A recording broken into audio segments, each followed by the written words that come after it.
তোমরা শাবান মাস থেকে কি করো, রোজার প্রস্তুতি নাও, যেন তোমাদের রমজান মাসটা কষ্ট না হয়। এই জন্য এই পবিত্র একটি মাসে বেশি বেশি কি করা দরকার বলেন? রোজা রাখা দরকার, নফল রোজা রাখা দরকার, বেশি বেশি দোয়া করা দরকার। নিজের জীবনের কোন আমলটা কবুল হয়েছে আমরা জানি না। আল্লাহ রাব্বুল আলামিন কোন উসিলে আমাদেরকে ক্ষমা করবে সেটাও আমরা জানি না। এজন্য এই শাবান মাসে, রমজান মাসে আমাদেরকে আল্লাহ রাব্বুল আলামিন এমন একটি মাস আমাদের সামনে কি করতেছে, আসতেছে, যে মাসের আগে আমাদের নফসকে, আমাদেরকে পরিশোধন করতে হবে, সংশোধন করতে হবে, যেন ওই একটি মাস আল্লাহ রাব্বুল আলামিনকে রাজি খুশি করাতে পারে। ঠিক না? এমন একটি মাস আমাদের সামনে করা রাখতেছে।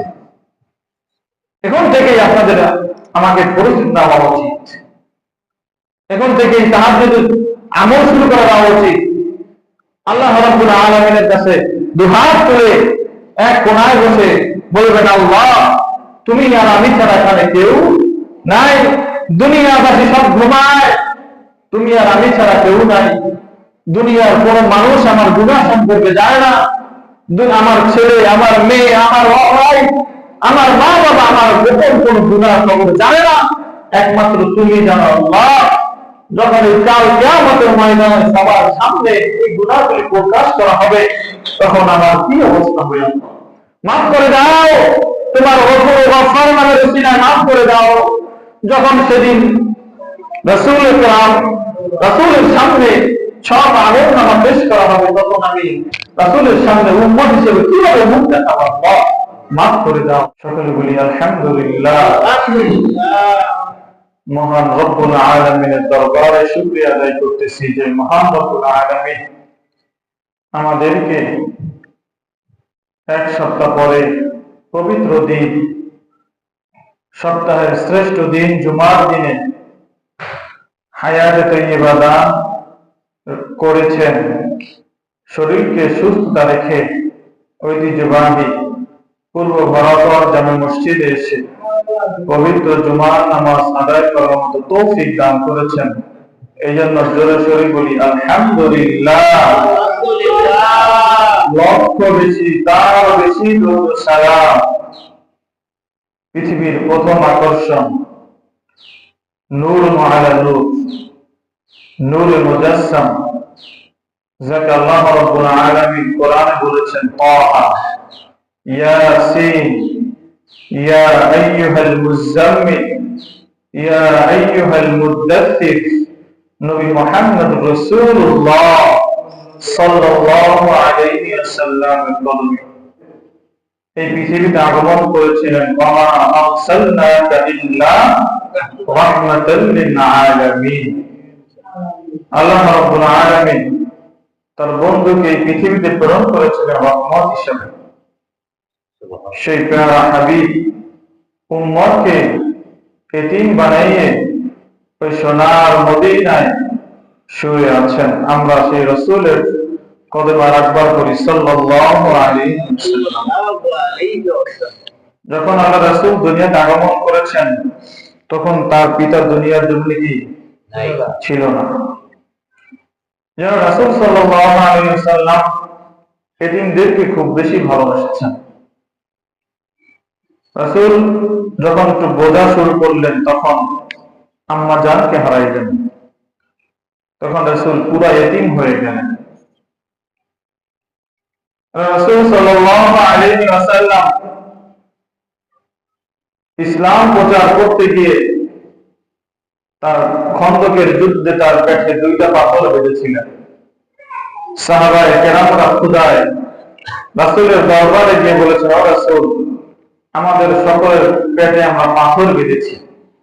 তখন আপনার আমার মায়ার নবী তার জুব্বা উপরে উঠে দেখেছিল, ও সাহাবায়ে কেরাম, তোমরা তো একটা পাথর বেঁধেছো, আমি রাসূল দুইটা পাথর বেঁধেছি। বলেন না সুবহানাল্লাহ। যে মায়ার নবী তায়েফের ময়দানে গিয়েছেন ইসলামের দাওয়াত দেওয়ার জন্য, তায়েফবাসী বাচ্চাদেরকে লেলিয়ে দিয়েছে যে তোমরা ওই পাগলটাকে কি করো, পাথর নিক্ষেপ করো। রাসূল সাল্লাল্লাহু আলাইহি ওয়াসাল্লাম সেই পাথরের আঘাত খেয়েও উম্মতকে ভুলে যায় না। যিনি আজও ওই মদিনা মুনাওয়ারায় বসে উম্মতের জন্য আল্লাহ রাব্বুল আলামিনের কাছে কান্না করে, আল্লাহ রাব্বুল আলামিন তার বন্ধুকে এত ভালোবাসেন যে বলেছেন, ও বন্ধু, আপনার উম্মত দুনিয়ার জমিনে আপনাকে কতটুকু সালাম দিয়েছেন আপনি রওজায় গিয়ে দেখতে পাবেন। বলেন না সুবহানাল্লাহ। সেই মায়া নবী আমাদের মাঝ থেকে চলে গেছেন, কিন্তু আমাদের মাঝে কিছু নির্দেশনা দিয়ে গেছেন। আল্লাহ রাব্বুল আলামিন 12টি মাস আমাদেরকে দিয়েছেন। কয়টি মাস? 12টি মাস। বাংলা আমরা হিসাব করি বৈশাখ, জ্যৈষ্ঠ, আষাঢ়, শ্রাবণ হিসাব করি। ইংরেজি হিসাব করি জানুয়ারি, ফেব্রুয়ারি, মার্চ, এপ্রিল। এভাবে কি 12টা কি আছে? মাস আছে। এরকমই আরবিতেও কিছু কি আছে? মাস আছে। মুহররম, সফর, রবিউল আউয়াল, রবিউল সানি, এরকম কি আছে? মাস। আল্লাহ রাসূল বলেছেন রজব মাস হচ্ছে আল্লাহ তাআলা কার? আল্লাহ তাআলা। আর শাবান মাস হচ্ছে আমি রাসূলের। বলেন না সুবহানাল্লাহ। আর রমজান হচ্ছে আমার উম্মতের জন্য। বলেন না সুবহানাল্লাহ। আমার এমন একটি মাসে উপলব্ধি হয়েছে যে মাসের নাম কি? শাবান মাস। কি মাস? শাবান মাস। যেই মাসকে আল্লাহ রাসূল সাল্লাল্লাহু আলাইহি ওয়াসাল্লাম বলেছেন এটা আমি নবীর মাস। কার মাস? নবীর মাস। আল্লাহ রাসূল সাল্লাল্লাহু আলাইহি ওয়াসাল্লাম অসংখ্য অগণিত হাদিসে বলেছেন যে এই মাসের মধ্যবর্তী রজনী, মধ্যবর্তী রজনী মাস কয়দিনে হয়? 30 দিনে। কয়দিন? 30 দিন। আল্লাহ রাসূল মধ্যবর্তী বোঝায়, কথায় বোঝানো যায় যে অর্ধেক হচ্ছে কি? 15ই শাবান। কি শাবান?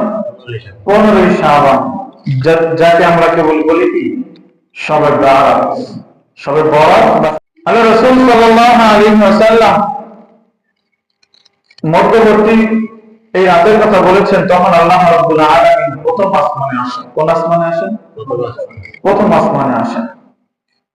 প্রথম আসমানে এসে বান্দাদেরকে ডাকতে থাকে, তোমরা কে আছো? তোমাদের গুনাহ মাফ করাই, আমার কাছে কি চাও? পানা চাও। তোমরা কে আছো? ঋণগ্রস্ত, তোমরা আমার কাছে বলো, আমি কি করে দিব? ঋণ শোধ করে দিব। এভাবে আল্লাহ রাব্বুল আলামিন বান্দাকে ডাকতে থাকে। আল্লাহ রাসূল সাল্লাল্লাহু আলাইহি ওয়াসাল্লাম আয়েশা রাদিয়াল্লাহু তাআলা আনহা বর্ণিত হাদিসটি, রাসূল সাল্লাল্লাহু আলাইহি ওয়াসাল্লাম বলেন, মহান আল্লাহ তাআলা শাবানের মধ্যবর্তী রাতে কোথায় আসেন? প্রথম আসমানে আসেন।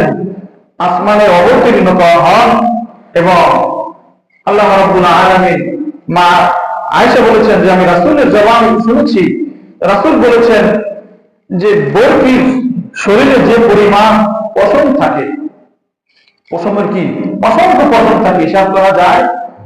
আল্লাহ রাব্বুল আলামিন ওই বকরির পশমের ন্যায় তার বান্দাদেরকে মাফ করে থাকে। বলেন না সুবহানাল্লাহ।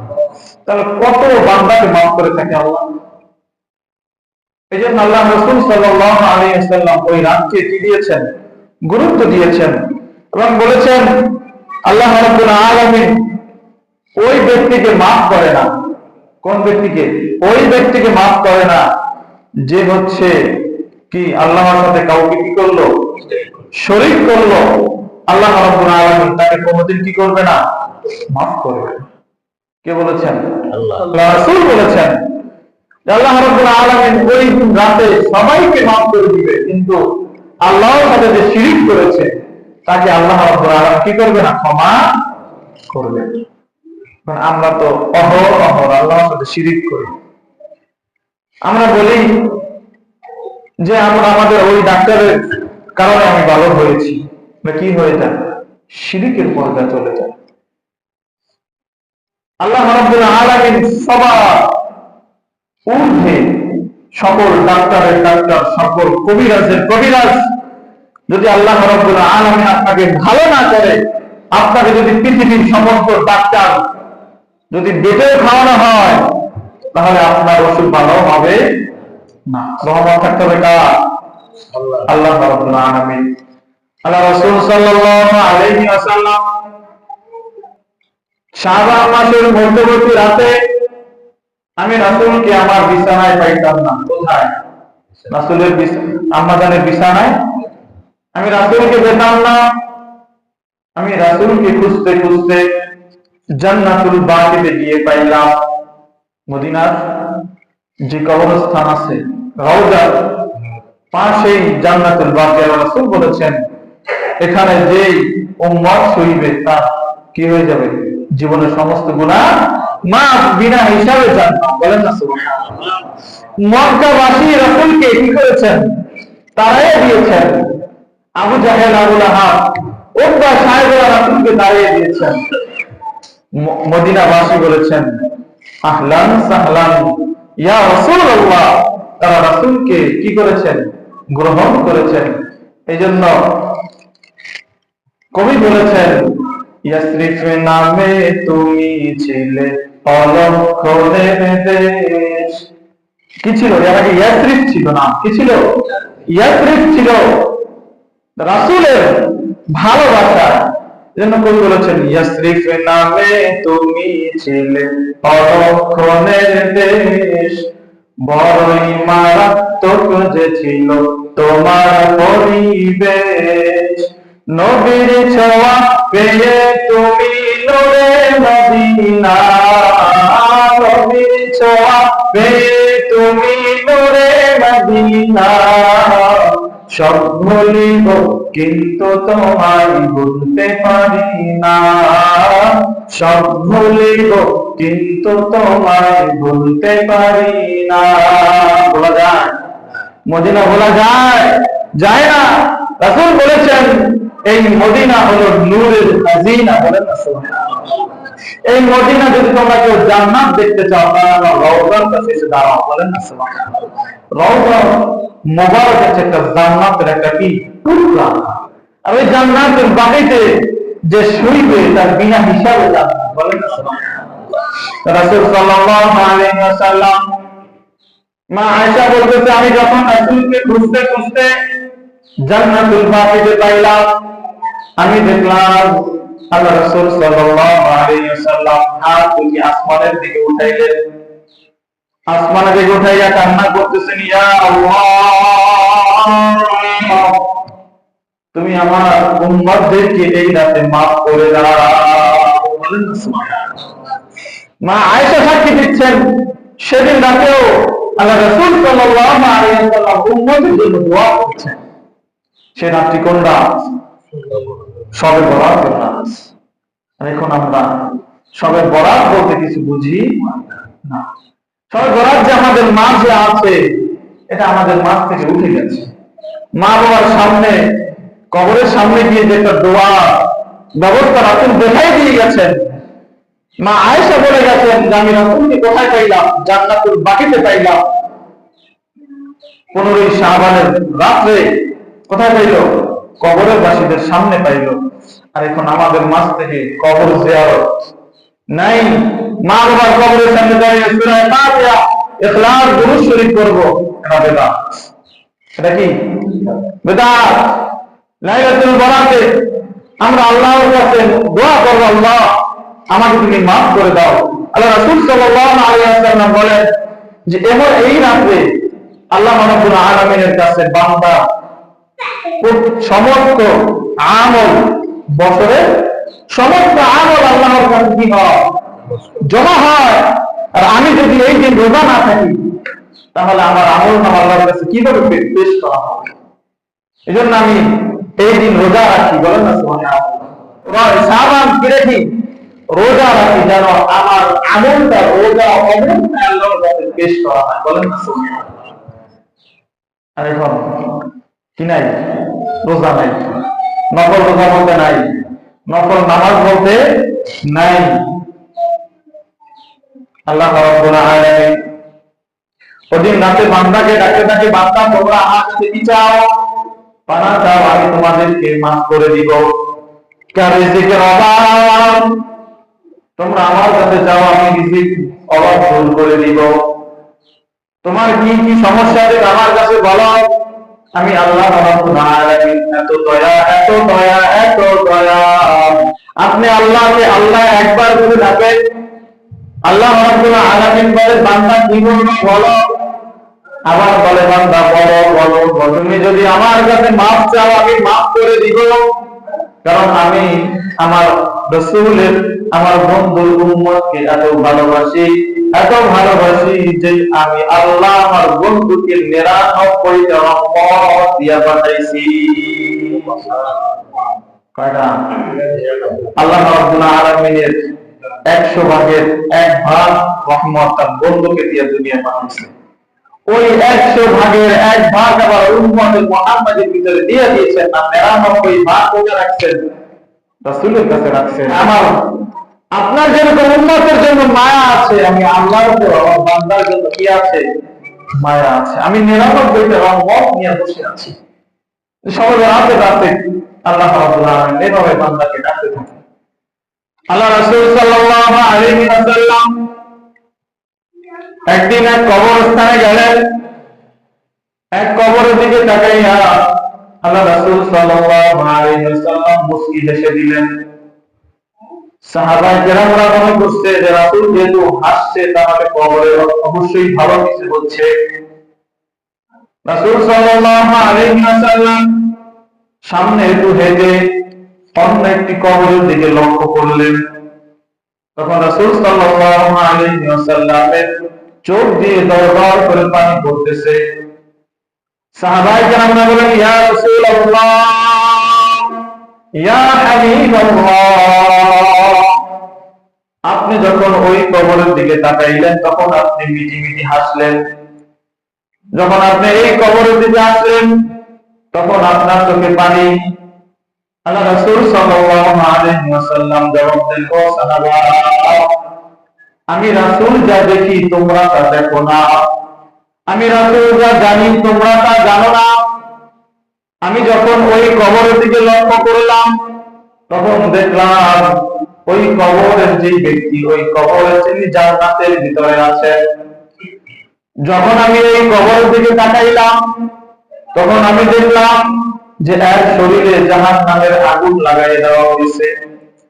এজন্য আমি রাহমাতুল লিল আলামিন, আল্লাহ রাব্বুল আলামিন এই দুনিয়ায় আমাকে পাঠাইছেন উম্মতের মায়া নিয়া, কি নিয়া?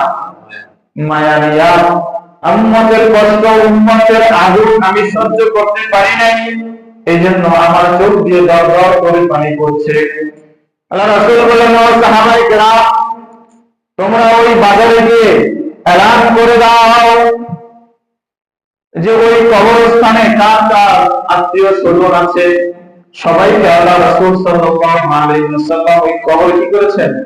যেতে বলেছেন। সমস্ত মানুষ যার যার আত্মীয় স্বজনের কবরের সামনে দাঁড়িয়ে গেছে, শুধু ওই কবরটা ব্যতীত।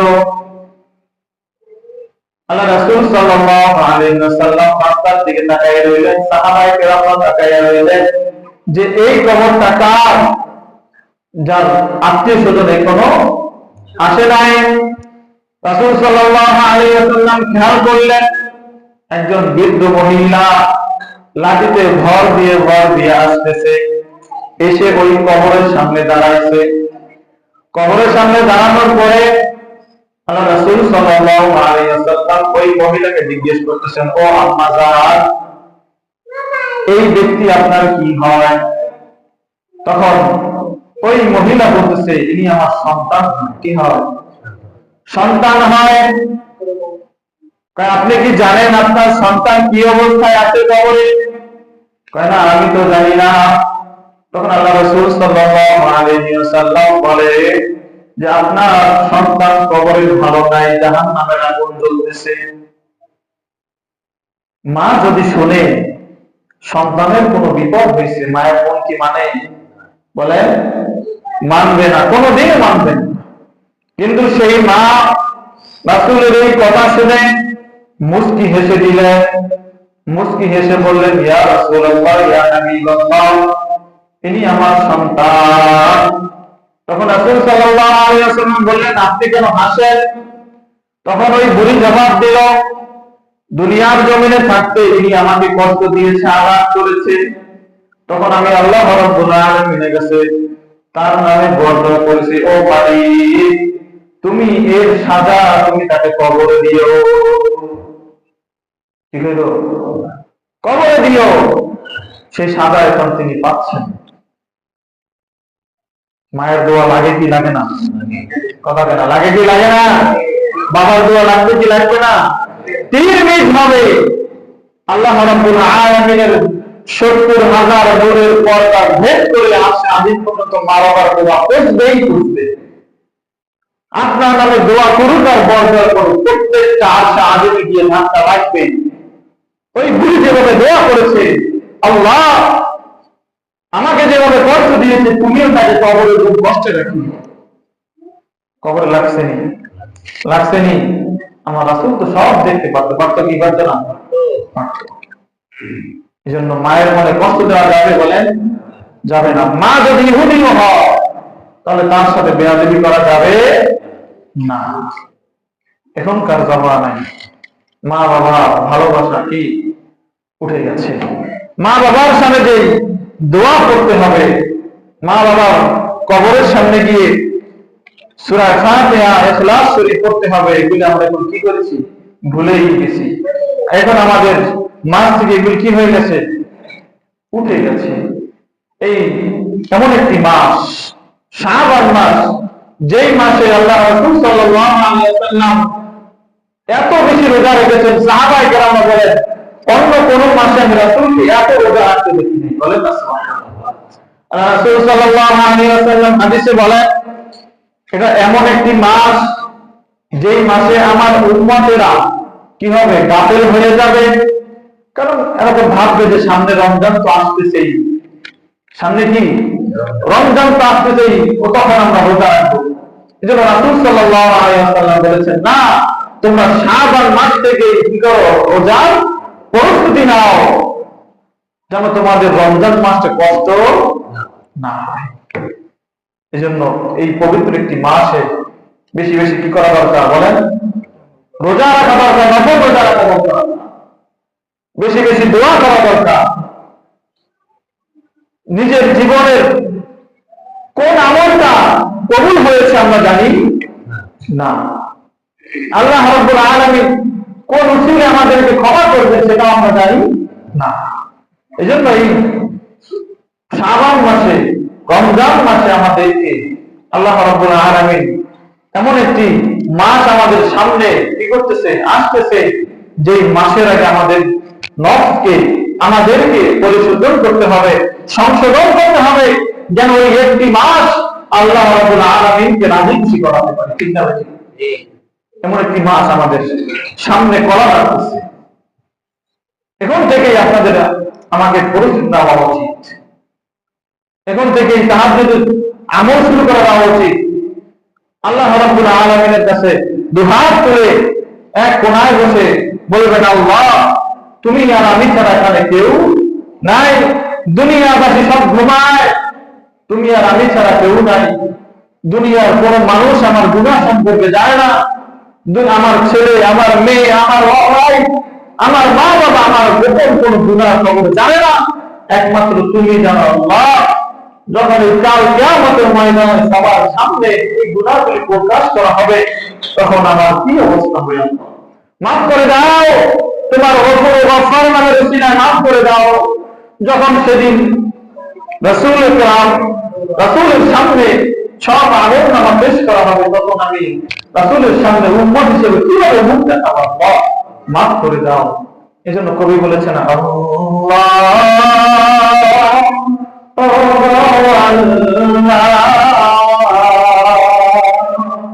ক্ষমা করে দাও, মাফ করে দাও, ক্ষমা করে দাও, মাফ করে দাও, যতদিনে জীবন বিনা বাঁচিবে,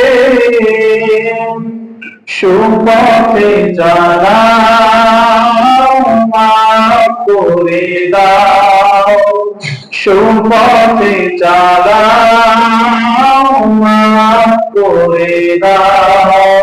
আল্লাহ শুনবে কি শুনবে না? শুনবে কি শুনবে না? শুনবে। এই জন্য তাহাজ্জুদের কি গুরুত্ব, তাহাজ্জুদের কি শক্তি, এটা যদি আপনি আমি জানতাম, তাহাজ্জুদের নামাজ কোনোদিন আমরা ছাড়তাম। উম্মতের কষ্ট হবে, বান্দার কষ্ট হবে, এটা ভেবে আল্লাহ তাহাজ্জুদকে ফরজ করে নাই। কি করে নাই? ফরজ করে নাই, নফল ইবাদতের ভিতরে রেখেছেন।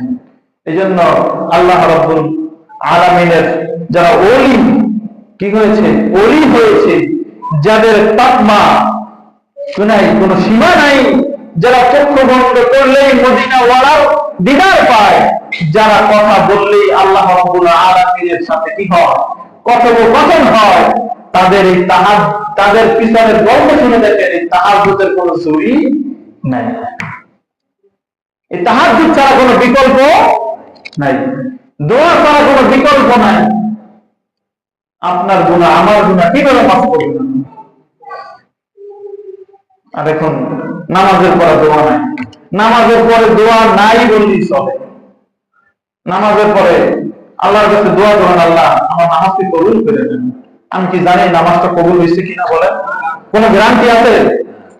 গ্যারান্টি আমি দিতে পারবো যখন যখন আল্লাহর কাছে বলবো, আল্লাহ আমার নামাজকে তুমি কবুল করে নাও।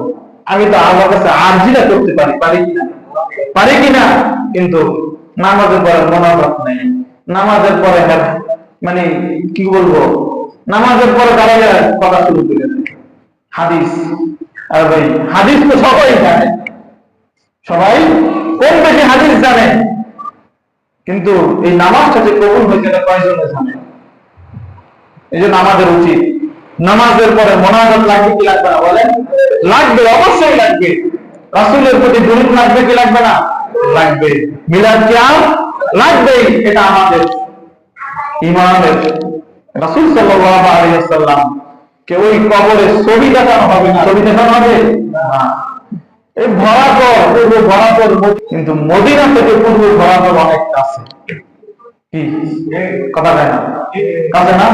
রাসূল যদি চায় আপনার ভাঙা ঘরে এসেও বিদায় করতে পারে, পারে কি পারে না?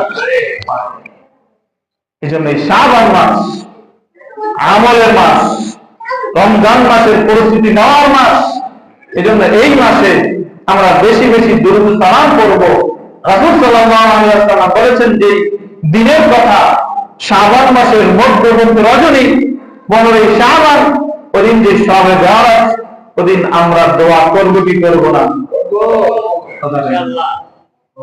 লাগবে কি লাগবে না? যে যা বলে বলুন, যে যা বলে বলুন, আমার কবরে আমি যাবো, আপনি আমার কবরে তো হিসাব দিবেন না। যদি আমরা বেদাত করে থাকি, আমরা সাদা কবরে পাবো। যদি আমরা কি করে থাকি? বেদাত করে থাকি, সে সাদা আমরা কবরে পাবো। আর যদি আমরা রাসূলের সাথে আল্লাহর কাছে যদি ভালো হয়ে যায়, যদি গুনাহ মাফ করে নিতে পারি, হাসরের ময়দানে দেখা হবে ইনশাআল্লাহ। ইনশাআল্লাহ এই রমজানের আগে যেন আমরা রমজানের প্রস্তুতি নিতে পারি। আল্লাহ রাব্বুল আলামিন যেন আমাদেরকে হায়াতে তাইয়্যিবা দান করে। দেখেন, মানুষ কেউ আপনার আপন না, কেউ আপন না, কেউ না। আপনি 2 দিন আইসিইউতে থাকেন, আপনি 2 দিন বিছানায় পড়ে থাকেন, আপনার আত্মীয় স্বজন দেখতে যাবে না এই ভয়ে যে তার পকেটের টাকা খরচ হবে।